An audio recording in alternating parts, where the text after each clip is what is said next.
Question facile. Aimer Dieu et son prochain comme soi-même, bien sûr. Ça apparaît, ce fameux verset, dans Luc chapitre 10, verset 27. C'est donc juste cette parole du Seigneur Jésus avant qu'il ne raconte la parabole du bon samaritain, bien connue. Et cette parabole a été racontée à la suite d'une question posée par un homme professeur de loi, juive, venu demander à Jésus, mais qu'est-ce qu'il faut faire pour hériter de la vie éternelle? Et ensuite, Jésus lui cite ce double, même ce triple commandement, qui est tiré de deux textes de l'Ancien Testament, dans Deutéronome 6, verset 5, « Aimer Dieu de tout son cœur, toute son âme, toute sa force, toute sa pensée », et qui est tiré de Lévitique 19, verset 18, « D'aimer son prochain comme soi-même ». Alors, aimer Dieu, son prochain, soi-même, qu'est-ce que cela veut dire concrètement? Et effectivement, qu'est-ce que ça implique? On pourrait brièvement résumer ceci en disant que aimer, ça signifie faire le bien à ceux vers lesquels on manifeste, donc justement l'amour. Et le verset 9 et 21 du texte que nous allons lire tout à l'heure, parle de cela. Aimer, c'est faire le bien. Ok, aimer, c'est donc exercer le bien, faire le bien. Ce sont quand même des généralités. Mais si ce matin nous nous arrêtions là, vous resteriez sans doute sur votre faim, et à raison. Aimer, c'est faire le bien, mais ça me fait de belles jambes. En quoi est-ce que ça m'implique concrètement pour la vie de tous les jours? Alors on va y arriver. Et je vous propose donc pour cela de méditer ensemble un texte, une péricope de l'épître de Paul aux Romains, chapitre 12. Donc Romains 12, les versets 9 à la fin, 9 à 21. Romains 12, verset 9. Que l'amour soit sans hypocrisie. Ayez le mal en horreur. Attachez-vous au bien. Par amour fraternel, soyez pleins d'affection les uns pour les autres et rivalisez d'estime réciproque. Ayez du zèle et non de la paresse. Soyez fervents d'esprit et servez le Seigneur. Réjouissez-vous dans l'espérance et soyez patients dans la détresse. Persévérez dans la prière.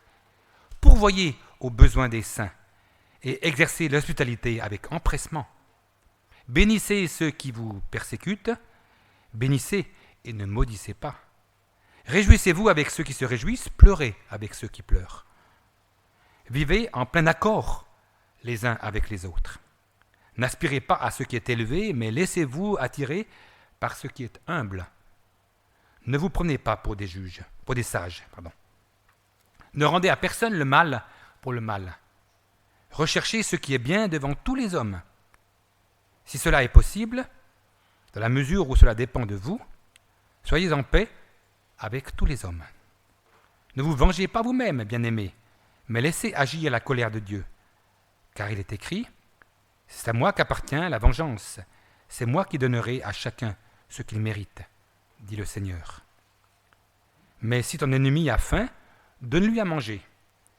S'il a soif, donne-lui à boire, car en agissant ainsi, tu amasseras des charbons ardents sur sa tête. Ne te laisse pas vaincre par le mal, mais sois vainqueur du mal par le bien. » On va juste prier. Seigneur, ta parole qu'on vient d'entendre, de lire, est la vérité. Conduis-nous, Seigneur, sanctifie-nous dans ta vérité. Et aide-nous, Seigneur, à pouvoir être disposés à t'écouter. Nous t'en prions, Seigneur. Amen.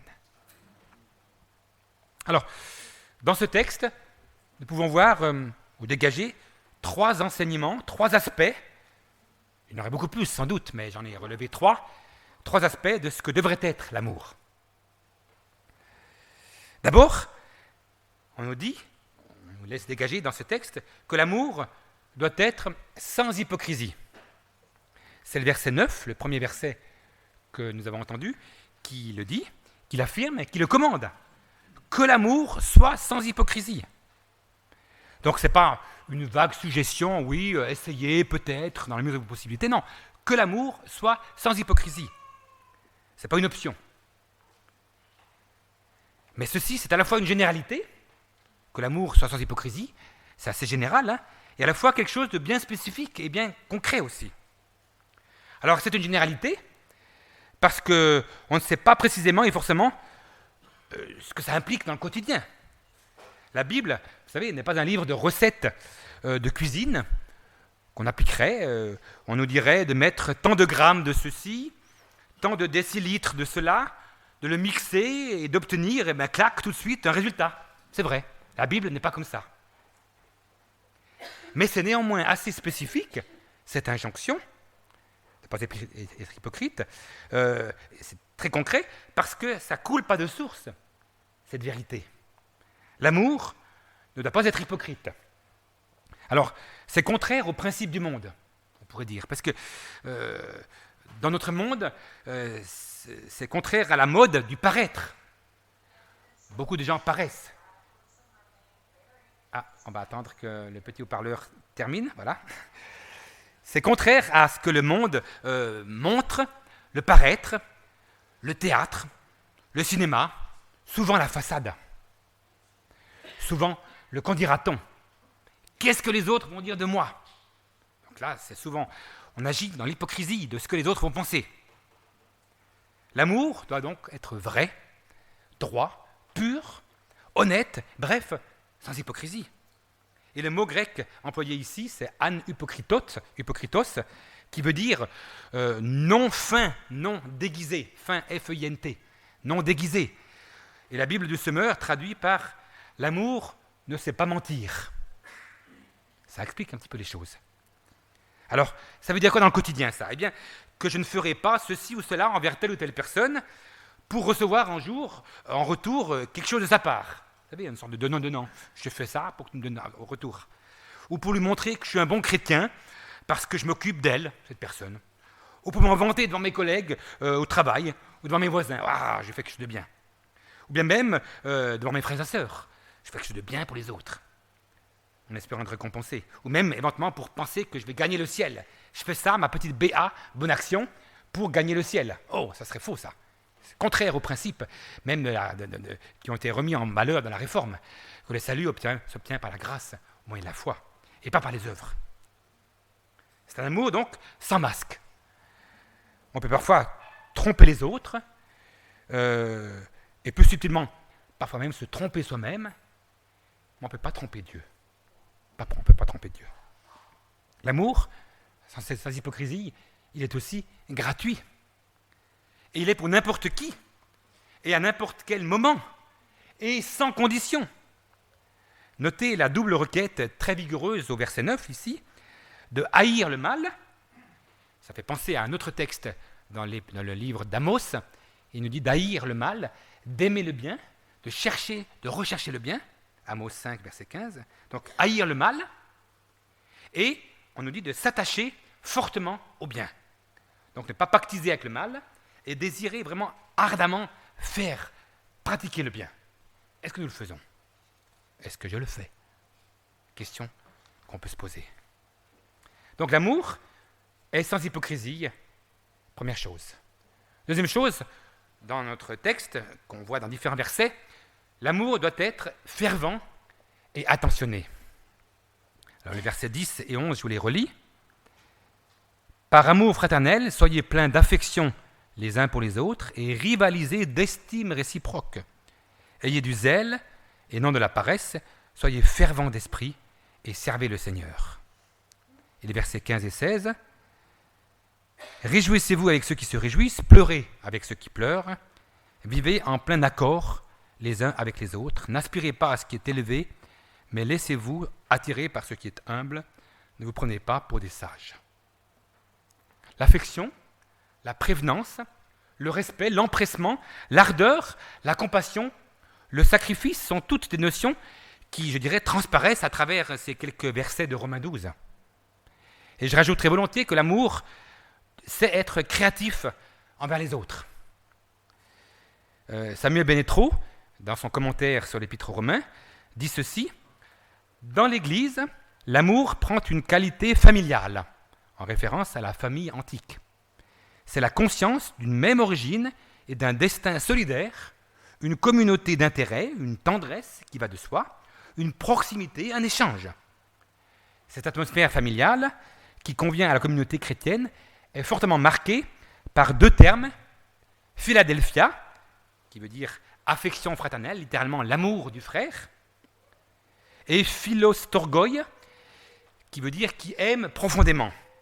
L'accent donc est sur la réciprocité, et selon un autre commentateur, Spik, qui est cité par Benetro, il nous dit que les Philostorgoi, donc ceux qui aiment profondément, sont des chrétiens compatissants et généreusement dévoués envers leur prochain. Alors, à propos de créativité, ne vous êtes-vous pas déjà étonné de la créativité et de l'imagination qu'ont parfois les enfants? Ils peuvent parfois vous inventer, vous savez, des histoires du lit vertical. Vous savez, les histoires à dormir debout. Petite blague. Et ils vous inventent des choses de toutes sortes, et vous demandez, mais dans quel tiroir du cerveau ils ont été pêchés ceci ou cela? Et parfois, notre vie d'adulte, elle est souvent monotone, si terne, si fade. Alors, essayons d'être créatifs dans notre manière d'aimer les autres aussi. Et si on se laisse aller à aimer quelqu'un profondément, alors on va commencer à réfléchir à ce qui va lui faire plaisir. Si on aime une personne profondément, qu'on se laisse vraiment aller dans notre tête à l'aimer, eh bien on va forcément réfléchir, qu'est-ce qui pourrait lui faire plaisir à cette personne? Une surprise peut-être, un geste, un coup de téléphone, une lettre, un texto, un message sur Facebook, sur WhatsApp, sur Messenger, sur Slack, sur Instagram et je ne sais quoi. Une visite, un cadeau, une gentillesse, qui lui montrera eh bien, qu'on prend cette personne vraiment au sérieux, qu'on l'aime, avec ses déboires aussi parfois, avec ses problèmes, avec ses souffrances actuelles, et que cette personne est importante à nos yeux, qu'on l'a remarqué. Et si vous le faites déjà, toutes ces choses-là, ces petits gestes, ces affections, eh bien, je sais que plusieurs le font déjà, souvent d'ailleurs. Je suis sûr qu'on peut encore faire davantage dans ce domaine, de la ferveur, de l'attention les uns envers les autres. Le verset 11 ici, il dit « Ayez du zèle et non de la paresse, soyez fervents d'esprit ». On pourrait aussi dire, littéralement, c'est « soyez bouillants par l'esprit ». Est-ce que nous sommes bouillants les uns pour les autres? Est-ce que vraiment on a cette ardeur les uns pour les autres, dans l'amour qui est manifesté? Ou bien est-ce que nous sommes tièdes, voire même froids, les uns à l'égard des autres? Est-ce que vous vous connaissez tous dans cette église? Alors je ne parle pas des gens qui sont en visite, qui ne connaissent pas encore tout le monde, ou des gens, nous, on ne connaît pas les gens visiteurs, mais est-ce que parmi les gens qui sont dans l'église régulièrement, vous vous connaissez tous? Je vous encourage à aller, peut-être même tout à l'heure après le culte, voir telle personne, telle sœur, tel frère, que vous ne connaissez peut-être pas encore beaucoup, et vous intéresser à elle. Comment tu vas? À propos, tu t'appelles comment? Parce que je suis sûr que pas tout le monde sait comment s'appellent les autres. Et puis ça montrera aussi l'intérêt et donc l'amour qu'on manifeste pour les autres frères et sœurs. Et on pourra peut-être aussi, éventuellement, ensuite, eh bien, découvrir les besoins de cette personne, de ce frère, de cette sœur, et peut-être pouvoir lui proposer une aide dans tel ou tel domaine. Si on ne la connaît pas, eh bien, on ne pourra pas lui proposer une aide. Mais si on la connaît, eh bien, on pourra peut-être être un secours pour elle, si elle est en détresse, si elle est en difficulté. Et je pense que c'est important de pouvoir se connaître les uns les autres, pour pouvoir ensuite appliquer cet amour les uns pour les autres. Une autre chose, un amour attentionné veut, par exemple, aussi dire de ne pas voler le temps si précieux de telle personne. Vous savez, si on reste très longtemps avec quelqu'un qui pourtant a un temps limité, quelque part on lui vole son temps, et c'est un manque d'amour, de respect et d'amour donc, envers cette personne. Ce passage de la lettre de Paul aux Romains, qui nous intéresse aujourd'hui, chapitre 12, n'est d'ailleurs pas le seul à parler de la vie très concrète et très terre-à-terre entre les chrétiens. Les premiers versets de Philippiens, chapitre 2, le mentionnent également. Vous connaissez ce texte, avant le fameux texte sur le Seigneur Jésus qui s'est humilié lui-même, etc. Et même le sermon sur la montagne, Matthieu chapitre 5, 6 et 7, et d'autres passages aussi des proverbes, mentionnent toute cette vie concrète d'affection, d'amour fraternel dans la communauté. En fait, il ne s'agit pas seulement de lire ces passages bibliques comme de pieuses exhortations, et des fois on le lit même à la fin du culte, voilà, faites ceci, faites cela, mais de se poser la question si nous essayons réellement de les appliquer à notre vie toute personnelle vis-à-vis des autres. Et le verset 13 de ce texte parle, par exemple, de soutien pour les gens qui appartiennent à Dieu, ou bien de soutien pour les saints. Et on parle aussi d'hospitalité. Dans le mot grec, hospitalité, c'est philoxénia. Littéralement, il s'est traduit par l'amour de l'étranger. Être hospitalier, c'est accueillir l'autre. L'étranger, c'est l'autre. En dehors de moi, l'autre. Accueillir l'étranger. Je relis les versets 10. Je n'ai pas pensé. Donc, je vous encourage à les relire dans une autre version éventuellement. C'est versets 10 à 16 pour voir comment ça peut s'appliquer à nous-mêmes. L'amour, en tout cas, les uns pour les autres, doit être fervent et attentionné. Maintenant, voyons un autre aspect, un troisième aspect qu'on peut découvrir dans ces textes, dans ces passages, qui est, je dirais, beaucoup plus difficile peut-être, et pas facile donc à accomplir, à réaliser. L'amour doit vaincre le mal. Verset 14 le dit spécifiquement. « Bénissez ceux qui vous persécutent, bénissez et ne maudissez pas. » Et les versets 17 à 21 que je relis. « Ne rendez à personne le mal pour le mal, recherchez ce qui est bien devant tous les hommes. Si cela est possible, dans la mesure où cela dépend de vous, soyez en paix avec tous les hommes. Ne vous vengez pas vous-même, bien-aimés, mais laissez agir la colère de Dieu, car il est écrit, « C'est à moi qu'appartient la vengeance, c'est moi qui donnerai à chacun ce qu'il mérite, dit le Seigneur. Mais si ton ennemi a faim, donne-lui à manger. S'il a soif, donne-lui à boire. Car en agissant ainsi, tu amasseras des charbons ardents sur sa tête. Ne te laisse pas vaincre par le mal, mais sois vainqueur du mal par le bien. » Alors, comme pour les sujets précédents, ce texte n'est pas le seul de la Bible à en parler.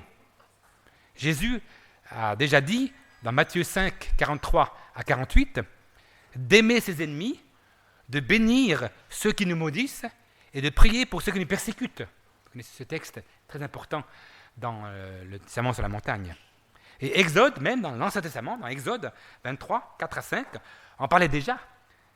Même certains proverbes aussi, et d'autres passages des épîtres de Paul, de Pierre, par exemple. Et nous voyons des exemples concrets de cette application d'aimer ses ennemis dans la vie de Joseph, dans la Genèse. C'est lui qui a aimé finalement ceux qui lui en voulaient. De David aussi, concrètement, qui a manifesté de l'affection et même qui a épargné Saül qui le persécutait dans la caverne d'En-Gedi en 1 Samuel 24. Donc on voit des choses concrètes, des applications concrètes de cet amour des ennemis. Ou bien Jésus, lors de sa crucifixion.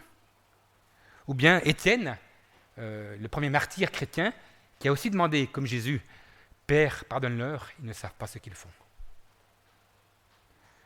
Ne rendez à personne le mal pour le mal, ne te laisse pas vaincre par le mal, mais sois vainqueur du mal par le bien. Versets 17 et 21. Il y a un proverbe, pas biblique, un proverbe qui dit « La vengeance est un plat qui se mange froid. » La vengeance ne devrait jamais avoir cours dans la vie d'un chrétien, d'une chrétienne, ni même être évoquée. Vous avez bien compris, jamais. Le verset 19 le dit bien. Ne vous vengez pas vous-même, bien-aimés, mais laissez agir la colère de Dieu. Jamais avoir un esprit de vengeance, jamais. Et voilà, c'est quelque chose de très fort, parce que c'est pas notre problème, la vengeance. C'est l'affaire de Dieu. Laissons ce domaine à Dieu. Lui, il saura rétribuer, punir les fautes des gens méchants.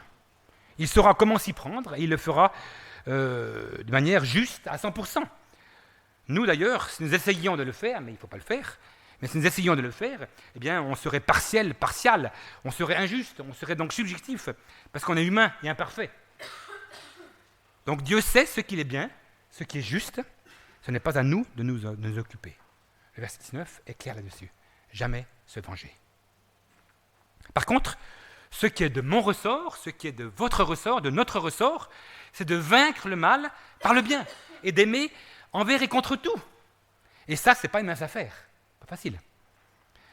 Verset 17-18, je le relis, « Ne rendez à personne le mal pour le mal, recherchez ce qui est bien devant tous les hommes, si cela est possible, dans la mesure où cela dépend de vous, soyez en paix avec tous les hommes. » C'est pas toujours évident, hein.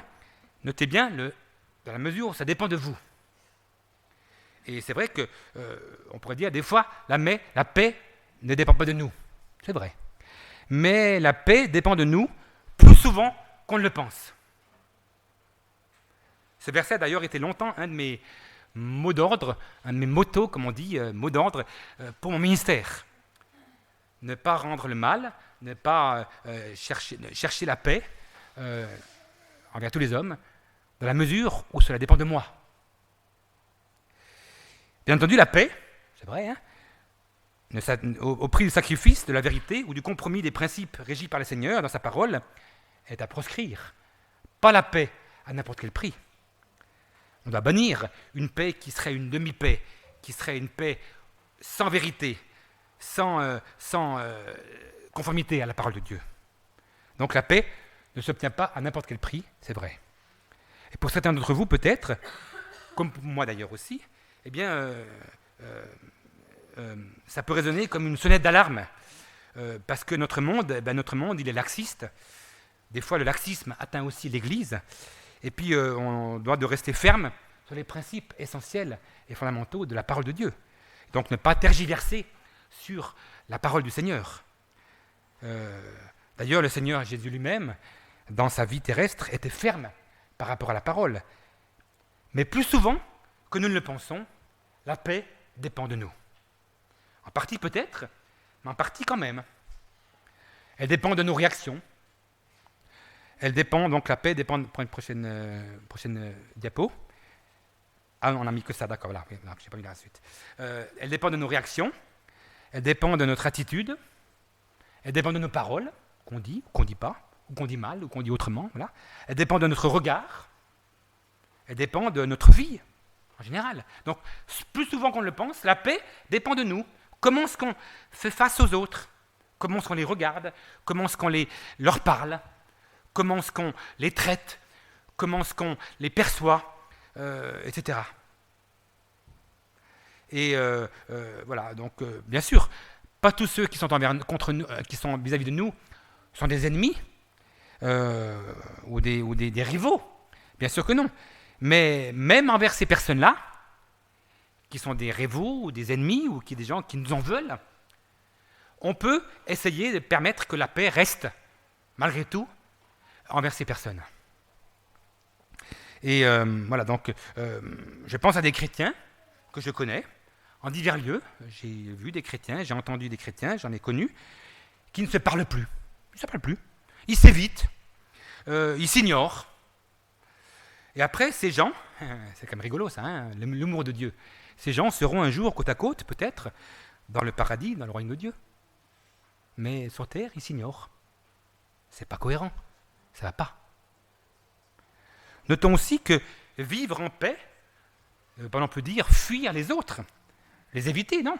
Vivre en paix ne veut pas dire, moi, je ne vais pas avec les autres, non. On peut aller vers eux, même si peut-être ils nous font peur. On peut demander au Seigneur de nous donner les bonnes paroles, la bonne attitude. Vous avez des gens qui nous déstabilisent peut-être, qui nous font peur. Alors ceci, l'application du verset 18, bien évidemment avoir cours parmi les chrétiens, je l'ai dit tout à l'heure, mais aussi en général parmi tous les gens de notre société. Nous, en tant que chrétiens, devrions agir ainsi. Il y a un commentateur, Brown, qui par rapport à cela a une pensée significative, il a dit ceci: vivre en paix est un état dans lequel l'homme ne dérange pas les autres et n'est pas dérangé par eux. Vivre en paix est un état dans lequel l'homme ne dérange pas les autres et n'est pas dérangé par eux. Le premier, donc ne dérange pas les autres, est toujours en notre pouvoir. Le second, donc ne pas être dérangé par eux, pas toujours en notre pouvoir.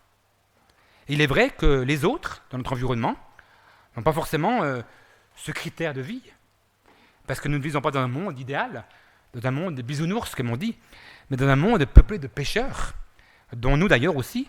Et donc ce commandement du verset 18, de si possible être en paix avec tous les hommes, devrait nous pousser à, je dirais, l'auto-évaluation, avant de trop vite critiquer les autres pour les difficultés dans lesquelles nous nous trouvons peut-être nous. Et je vous invite aussi à réfléchir maintenant un petit moment en silence sur vos relations avec les autres, et est-ce qu'il n'y a pas des personnes avec lesquelles vous n'êtes pas en paix, et si peut-être ce ne serait pas le moment de pouvoir changer les choses par rapport à ces personnes. Juste un petit moment de silence.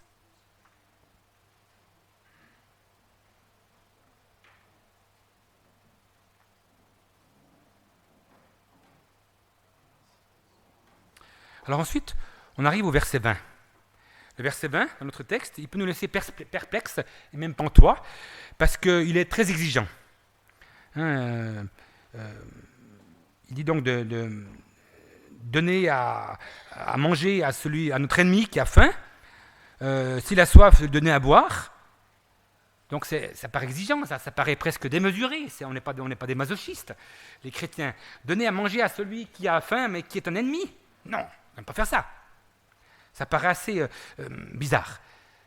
Mais pourtant, c'est une citation d'un autre texte de l'Ancien Testament, dans Proverbe 25, versets 21 et 22. Alors tout concrètement, je pense qu'il doit être même appliqué. Si la parole de Dieu le dit, c'est qu'il doit être appliqué pour nous aussi, par nous aussi. Et je pense que des gens comme Martin Luther King ont essayé de l'appliquer concrètement, lui qui était chrétien, et même des gens comme un personnage comme Gandhi, pas croyant mais pas chrétien, eh bien, a aussi essayé d'appliquer cela envers ses ennemis. Donc, concrètement, il faut l'appliquer, je pense, donner à manger à même un ennemi, mais métaphoriquement, je dirais aussi, c'est-à-dire être prêt à s'investir en temps, en argent, en énergie, avec ses compétences, même à s'investir pour des personnes qui, entre guillemets, ne le mériteraient pas par nature. Oh, celle-là, elle ne mérite pas qu'on s'occupe d'elle. Elle ne mérite pas, elle est trop moche, elle est trop méchante, elle est trop dure, elle est trop agressive. Non. Donc, ça veut dire, je pense, qu'il faut même arriver au point où on pourrait faire du bien à des personnes qui sont, entre guillemets, casse-pieds, ou qui sont des gens qui embêtent tout le monde, des gens qui sont désagréables, des gens qui vous attaquent, etc. Et notez aussi que le verset 17 et 18 parlent de tous les hommes. Donc d'être en paix avec tous les hommes, de faire du bien avec tous les hommes, envers tous les hommes. Donc ne pas se tourner que vers le monde chrétien, mais s'ouvrir aussi à tous. Et Paul pense peut-être à la persécution à venir. Et Néron va bientôt, quelques années plus tard, persécuter les chrétiens, l'empereur Néron, l'empereur romain.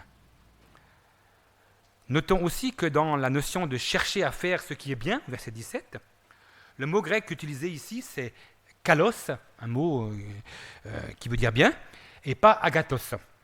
Et donc ça dénote, kalos, aussi une notion d'esthétique. Donc dans le bien, il y a le beau. Faire le bien de manière belle.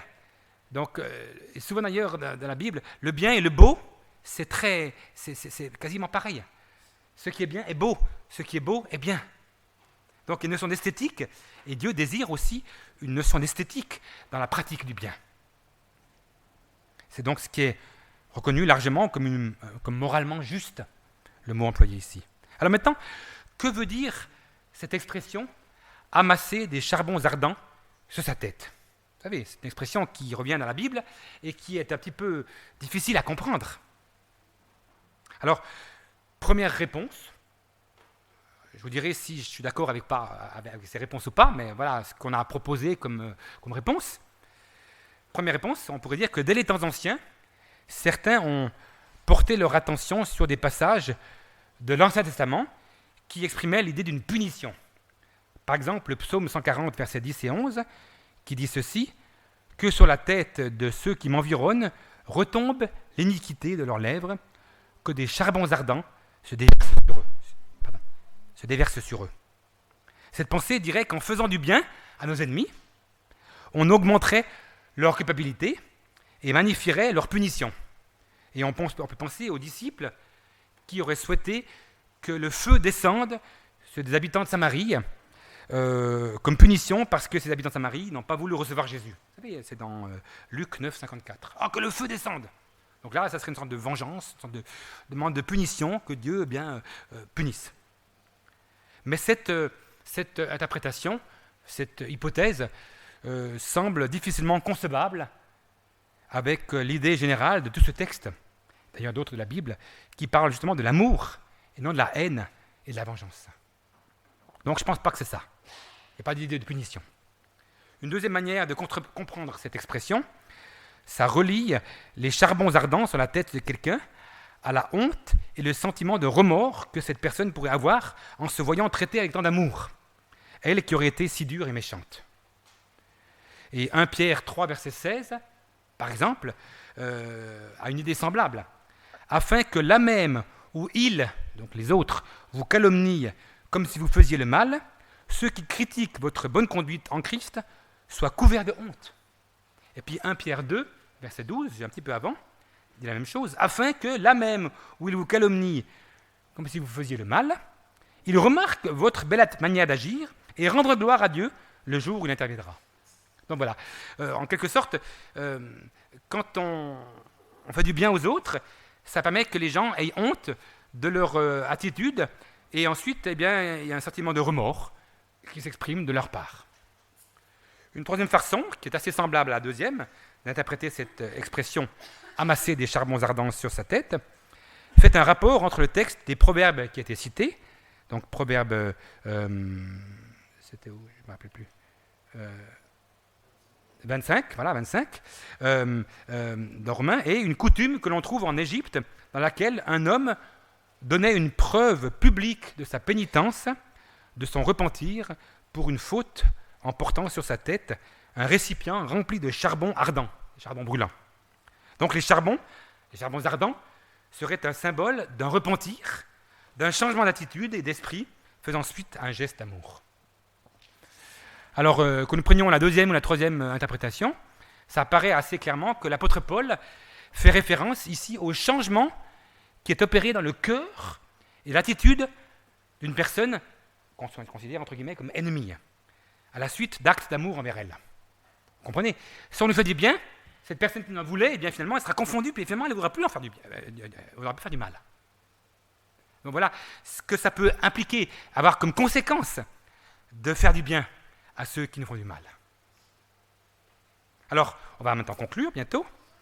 L'apôtre Paul, il écrivait aussi aux Corinthiens, dans 1 Corinthiens 1, versets 20 à 31, que la parole de la croix était une folie de Dieu pour les hommes. Il parlait du salut opéré en Jésus-Christ, à la croix. Mais je rajouterais volontiers que ce que nous venons de voir aujourd'hui, quelque peu ensemble, eh bien, est également une folie pour notre monde. Ce que nous venons de voir comme message, c'est complètement contraire à la pensée du monde. Pourquoi ? Eh bien, parce que ça paraît à l'inverse de ce qui accourt de notre entourage, qui entretient notre entourage, notre société, elle entretient la rancune, la vengeance, la haine pour certaines catégories de personnes ou de peuples. Et en effet, n'est-ce pas déraisonnable de vouloir, et même fou de vouloir aimer quelqu'un qui vous fait du mal et de vouloir lui faire du bien à cette personne ? C'est déraisonnable, c'est pas logique, c'est pas rationnel du point de vue humain. C'est contre nature, je dirais. Et pourtant, en effet, oui, c'est vrai, c'est contre nature. Et c'est ce qui fait la force de l'évangile prêché et vécu par Jésus lui-même. Parce que Jésus est notre exemple. Il a prêché dans le Sermon sur la montagne, on l'a vu tout à l'heure, d'aimer ses ennemis, de faire du bien à ceux qui nous maudissent, etc. Donc, il a enseigné cela concrètement, Jésus, et puis il l'a vécu concrètement aussi.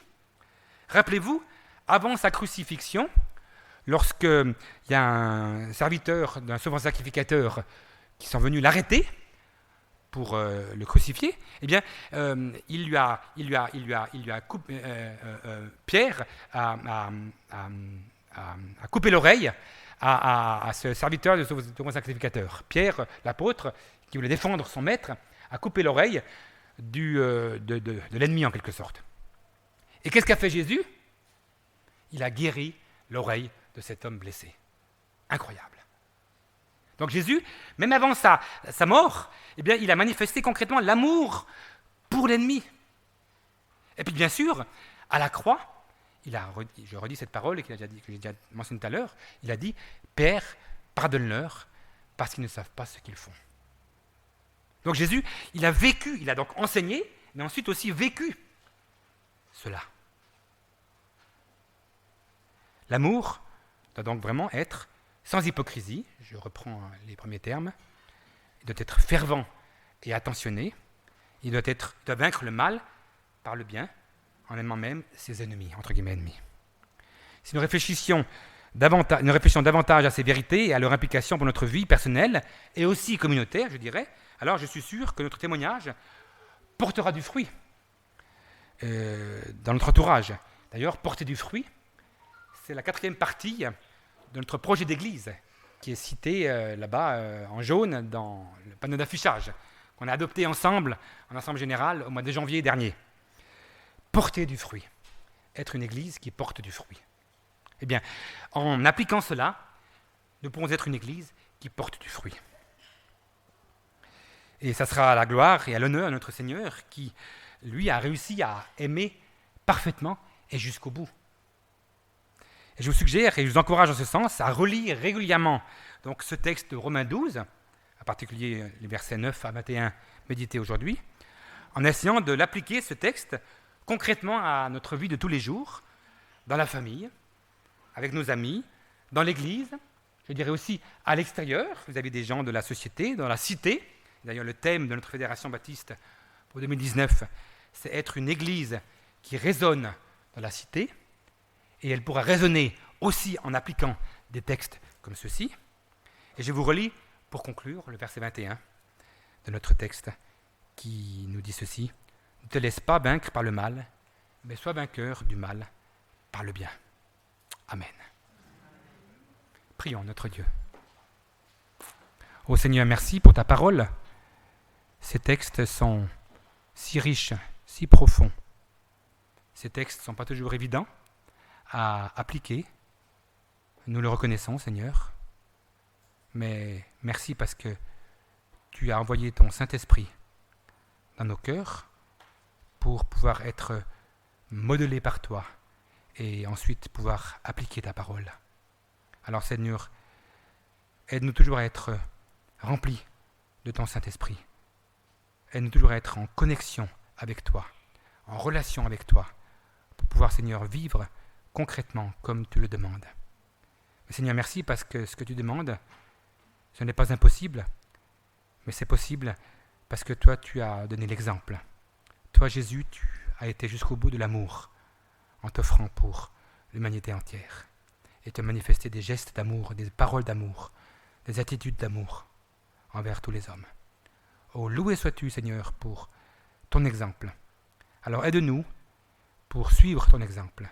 Équipe-nous pour aller dans tes traces. Nous t'en prions, Seigneur. Au nom de notre Sauveur, justement, oui, et Seigneur, Jésus-Christ. Amen.